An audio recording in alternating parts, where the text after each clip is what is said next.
মনে হয় ওই বোনটা যিনার ওপরে অত্যাচার হয়েছে উনি এমন কিছু আরজিকরের তথ্য উনি জেনে গিয়েছিলেন, তাও হতে পারে, বা মানুষের শরীরের পার্টসকে অনেক সময় দেখা যায়, এগুলো আমরা অনেক সময় শুনেছি বা দেখেছি, সেরকম কিছু একটা ঘটনা আছে যেটা ওই বোনটা জানতো, সেটাকে ধামাচাপা দেবার জন্যে এই রহস্যটা চলছে।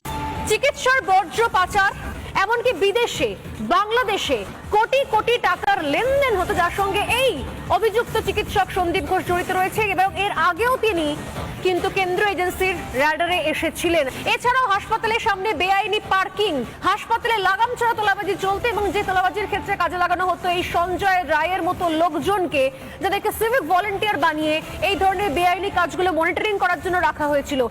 ঘরের বাইরে দাঁড়িয়ে থাকতো বাউন্সার, 10 থেকে 12 জন সিকিউরিটি গার্ড নিয়ে চলতো এই সন্দীপ ঘোষ। দালাল চক্রে মদত দেওয়ার অভিযোগ রয়েছে সিভিকদের দিয়ে। কে বেড পাবে